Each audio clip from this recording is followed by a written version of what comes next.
It's finally time I can share that I have played Civilization VII. With my thanks to 2K, who flew me out to check out Firaxis' studio, gave me 4 hours of hands-on experience with Civilization VII. Today, my friends, I'm going to break down roughly 15 minutes of gameplay, giving you my hands-on perspective as we move through. There'll be time cards down below for different sections, but let's just jump straight into it. Talking about some big changes with leaders and civilizations.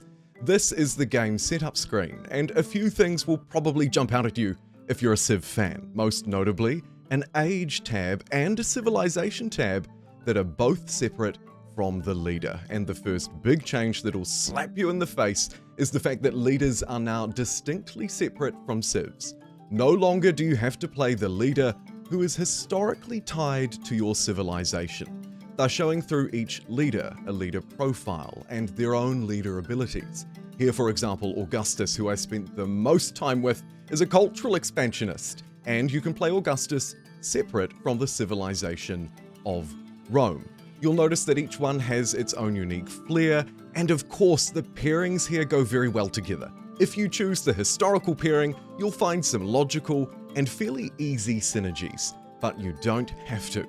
The other thing you seemingly don't have to do is start at the beginning of a game. The game now, as I've mentioned, broken into different ages.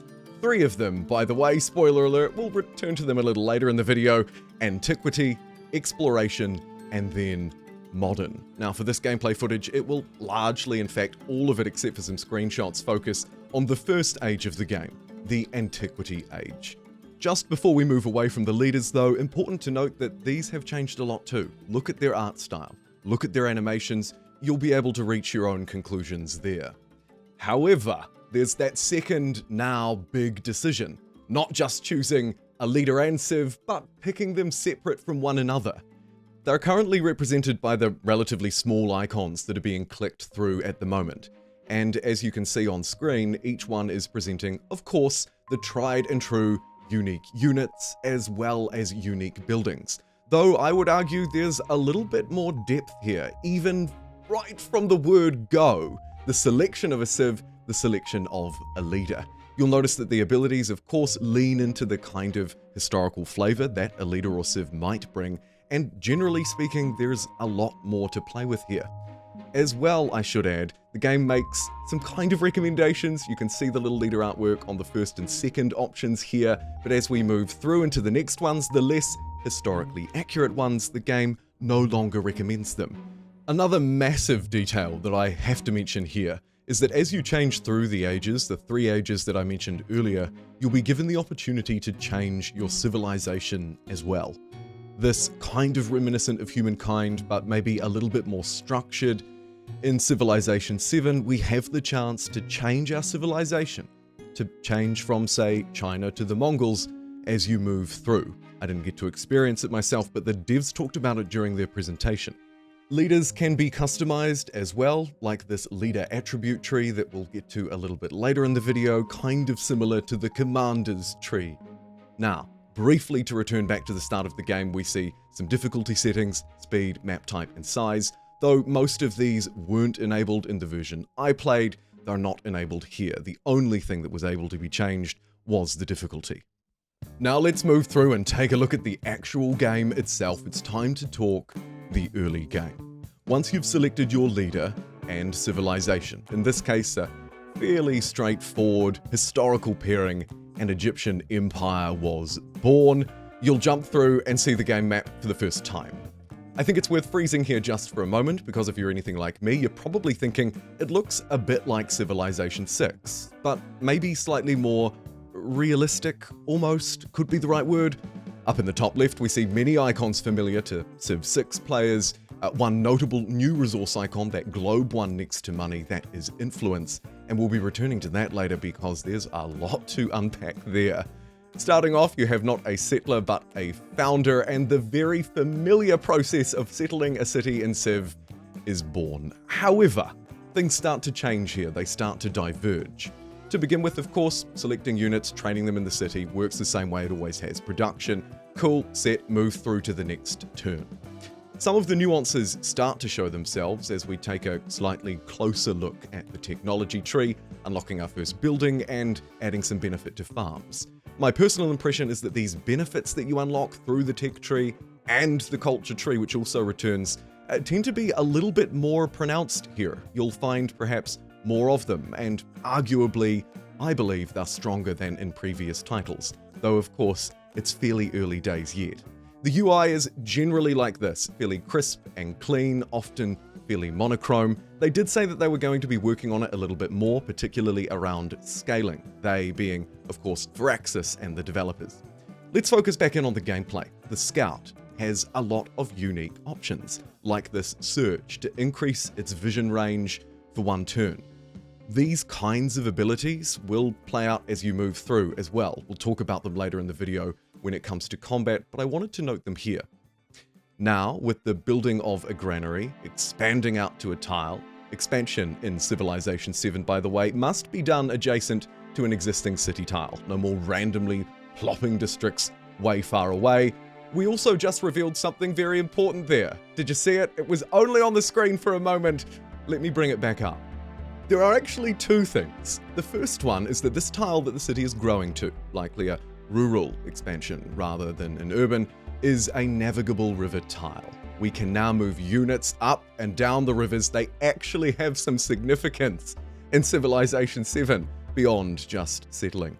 Another important factor is that this tile was expanded to, improved indeed, without the use of a builder. Builders have been removed from the Civilization franchise in Civ 7 in, I believe, an attempt to remove some of the micromanagement around the game, streamline the process just a little bit.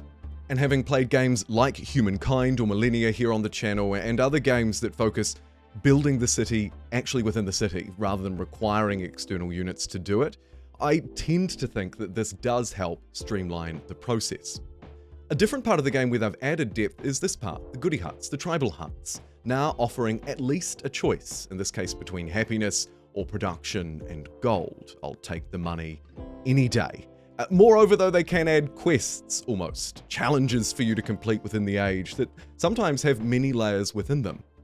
Now let's focus our attention back to old mate Scout, who's now going to use the lookout effect to 1. Increase the vision range, and 2. Change the look of this little dude on the map. Now with a nice little watchtower, this unit is positioned with extra vision range, so I can keep an eye on that area of the map. A nice use for scouts instead of just kind of randomly running them around in areas you may have already explored. We see again the expansion of the city as the population grows, now 4 in fact, as the turn changes over, and the city is yet again ready to produce something. In the early game, your options are still roughly just as limited as they are in previous Civilization games, but as you move through, you'll find that the city districts work in different ways. Multiple buildings added within a district, sometimes unique buildings and unique combinations to provide even more bonus yield within them. And as I mentioned earlier, the growth must be a little bit more natural in Civilization VII than in previous games. It must be connected to a previous tile, not just dotted around the map. As we move through toward the end of this early game section, you're starting to see the technology tree get a little bit more advanced, bearing in mind that we are of course only within the first age of a Civ game, and all of this footage is taken from the Antiquity Age, so most of the stuff that we're unlocking is fairly straightforward. Jumping into the civics, they are arguably more powerful than they were before. You'll see the unique ones up the top, the first 2 options, unique to me based on how I set up my civilization and its leader, and then some of the more generic ones. Discipline leading through into one of my personal favorites for the playthrough, mysticism, giving gold in all settlements. Settlements counting towns that you can attach to your cities. And not to overwhelm you too much, but governments also make a return, in this case, as you can see, providing a limited boost, 10 turns, and a fairly significant one, depending on which yield you want to choose. All of these decisions shaping the game, alongside, of course, the return of policies, generally unlocked, again, through the civics tree.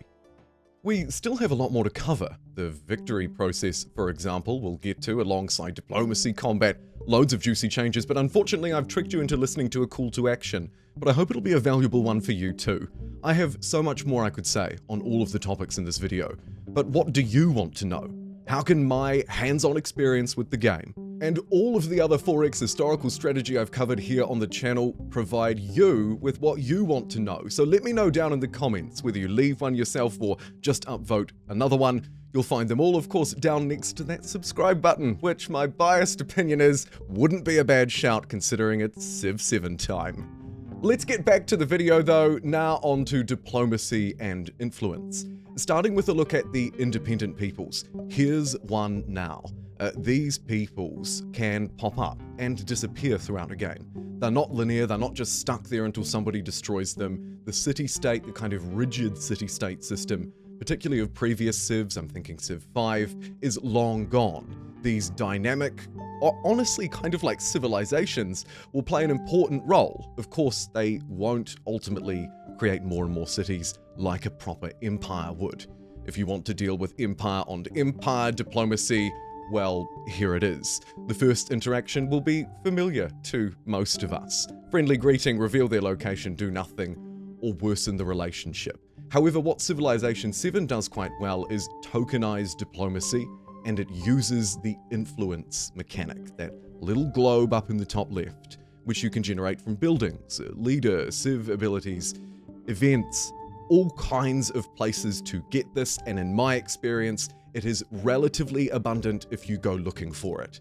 It won't just cost you things for these diplomatic actions though. These very basic early ones are of course supplanted by a much larger category of later game interactions, but they've also woven other elements in, like sabotage and espionage, for example, which we're now going to focus in on a little bit more, as well as take a look at the trees, tech trees, culture trees, and then that war diplomacy. Firstly, the tech tree looks very familiar. You'll probably pick up the only notable exception from Civ 6 is a lack of Eureka bonuses and those synergies if you focus down a certain pathway. The civics trees are also presented firstly by age, and then secondly by culture. In this case, the Egyptian culture, a far smaller tree, but of course one that's a lot more nuanced and not more focused in this case giving a callback to something from earlier in the video, +1 culture on navigable rivers alongside pyramids, increasing your city cap or settlement limit, and some extra cash. Let's not drill too deep into those details though, and now look at the diplomatic actions. Treaties and endeavors, generally used to build a relationship, open markets, exchange culture, reconcile. And then sanctions, these more almost devious actions, from the early denouncement right the way through to things that I would consider espionage. As you can see, when you're declaring war, war support returns. 0 for me and 3 for them, thanks to a not so hostile relationship and a surprise war. War support, however, can be much more easily read, I believe, and kind of influenced using that, it's in the namesake, the new influence yield, a specific diplomacy yield that really focuses in. Here you can see 60 of it can be spent, now 90 of it required to support myself in the war, reducing the wariness on my production and combat strength that comes as a result of the fighting. You can also look into other wars. For example, here's one being played out by 2 of the AI empires, with 615 influence to spend. Again, maybe not that hard to come by in certain situations.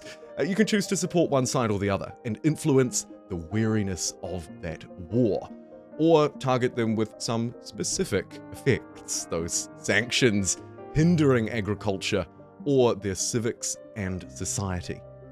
The diplomacy overall felt a little easier to engage with, and by using it a bit and building up some experience, I was able to access the leader attribute tree, and you can see one here as an example, split across culture, diplomacy, economy, expansionist, militarist, and scientific.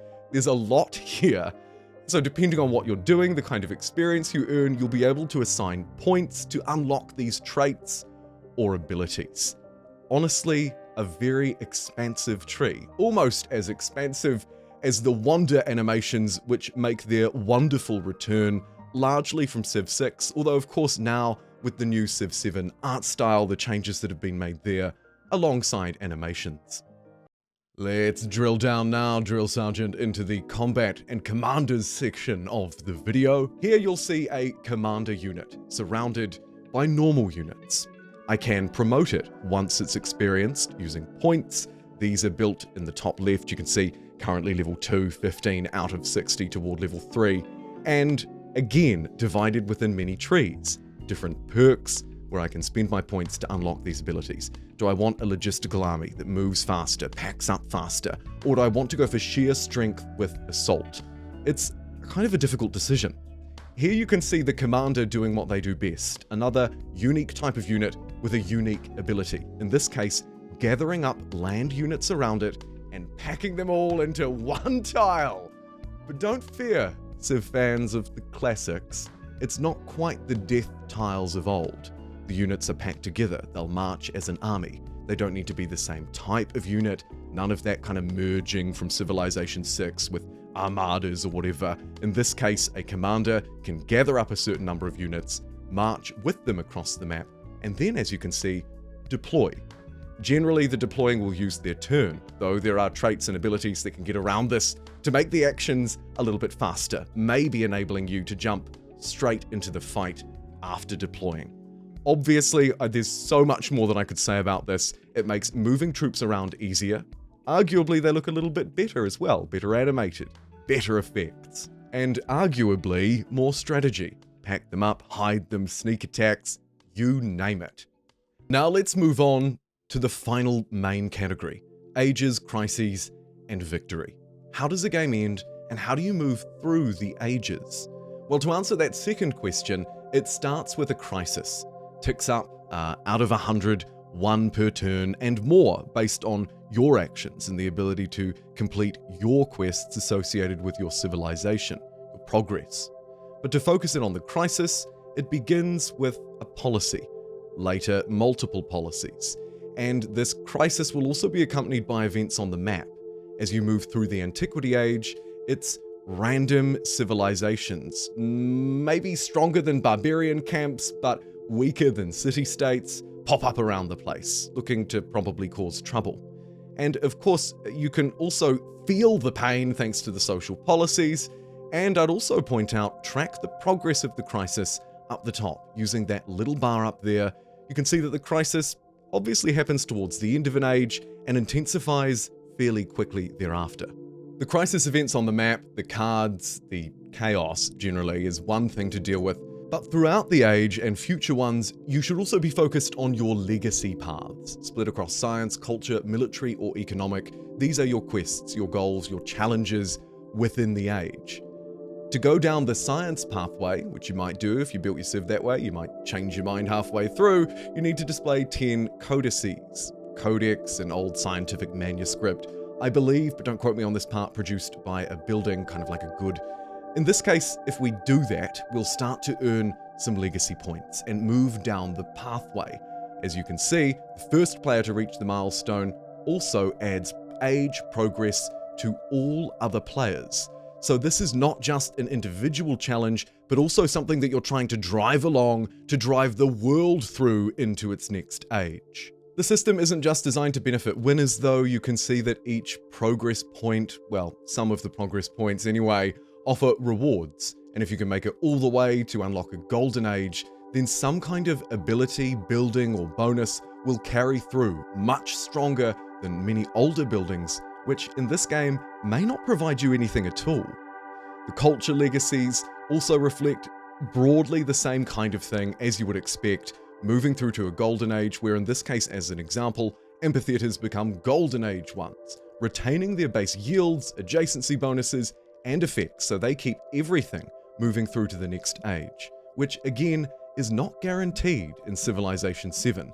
There's a real, I believe, underlying focus on saying, hey look, this thing from 2,000 years ago maybe doesn't really do as much for us these days, and so therefore it won't provide a bonus, or its bonuses may not carry through. We've now looked at all of the main legacy challenges for this age, the different categories, finally ending here with the economic one. And I think you'll start to understand that these pathways, these legacy paths, as well as providing individual benefits, a tree of unlock maybe experience for my leader and growth for my Civ, they also work toward victory. Achieving a victory early, I don't even know if that's possible. I don't know what happens if you completed all of these within the first age. What I do know is it's fairly easy to swap and change between focuses, or indeed work on multiple at the same time, helping to progress the age. However, as my gameplay was mostly limited to the first age, I'm not super qualified to go too much deeper. What we can go deeper into is what the game's actually going to look like. Releasing on the 11th of February 2025, the game will have a few different editions. I think there's some interesting stuff in here. The standard edition will generally retail for $69.99 US, and the game will be coming to all platforms, all the ones written on your screen at the same time. A huge step change for the Civ franchise. Next up, there'll also be a deluxe edition, obviously with a more deluxe price point at generally $100 US for most of us. Unless you're playing on a Nintendo Switch, this will include 5 days worth of early access, as well as 2 content packs and the first post-launch DLC.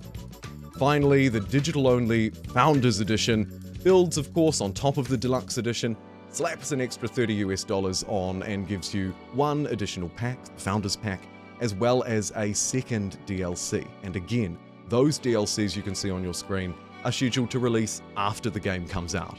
So it would seem they've also announced the first 2 DLCs, Crossroads of the World Collection and one called Right to Rule. You'll get all of that inside of the Founders Edition if you choose to purchase it. I also see through their press release they have a Collector's Edition, unknown price, physical items only, doesn't include the game. This is your goodie bag of cool, unique Civ merch, and finally, some pre-order as well as 2K account bonuses. The pre-order bonus only really useful to you if you're buying the standard edition, and arguably, you probably don't need that 1 pack. But that is just my humble opinion. Speaking of which, I've largely stayed away from leaning too deep into my opinion and impressions, although of course they've bled throughout this video. What I've tried to do is explain what you're seeing, break down the gameplay, and talk a little bit about how Civilization VII differs or changes. And I think there's probably a greater video to explore those changes in a bit more detail. I'd also, as I mentioned earlier, love to hear from you. Leave a comment down below, please, or upvote something. Let me know what you want to see. You know, hey, I really like the combat section. I'd like to know your impressions, how it actually plays. Stupid internet man, or whatever you want to comment. Regardless, and aside from that, I generally enjoyed my experience. I'll try and stay away from 3 hours, 4 hours worth of gameplay turning into too sweeping of a statement. I liked it. I think that some things, though, will be a little bit difficult to adjust to. Maybe we can unpack that next time.